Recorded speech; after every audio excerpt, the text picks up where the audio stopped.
السلام علیکم، کیسے ہو دوستو؟ امید ہے کہ آپ لوگ سب ٹھیک ٹھاک ہوں گے، خیریت سے ہوں گے اور ہمارے آج کے وظیفے کا انتظار کر رہے ہوں گے۔ دوستو، آج جو میں آپ کے لیے وظیفہ لے کر آئی ہوں، آپ کی خدمت میں حاضر ہوئی ہوں، وہ ایک نہایت چھوٹا سا ایک عمل ہے، لیکن اس کی برکات بہت زیادہ ہیں۔ ایک عمل کرنے سے آپ کے بہت سارے مسائل حل ہو جائیں گے۔ ٹھیک ہے دوستو، تو آپ نے میری اس ویڈیو کو اینڈ تک لازمی دیکھنا ہے اور گھنٹی کے ساتھ لگے ہوئے بیل آئیکن کو آپ نے دبانا ہے اور اس ویڈیو کو اپنے دوستوں کے ساتھ بھی شیئر کرنا ہے تاکہ اور لوگ بھی اس وظیفے سے فائدہ اٹھا سکیں۔ آپ نے ہمیں اپنی دعاؤں میں یاد رکھنا ہے۔ آئیے چلتے ہیں اب اس عمل کی طرف جو میں آج آپ کو بتانے والی ہوں۔ یہ ایک نہایت چھوٹا سا عمل ہے جس کو کرنے سے آپ کے بہت سارے مسائل حل ہو سکتے ہیں۔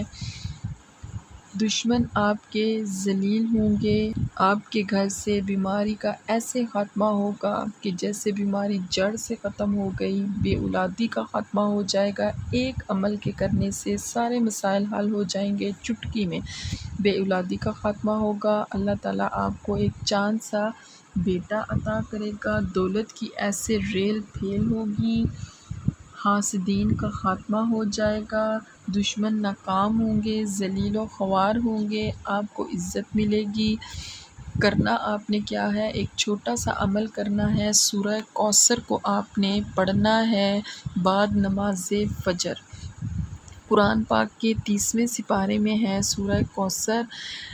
آپ نے اس سورہ کو پڑھنا ہے بعد نماز فجر 140 مرتبہ اول آخر درود شریف کے ساتھ آپ نے تعداد میں درود شریف پڑھنا ہے۔ 30ویں سپارے میں ہے سورہ کوثر۔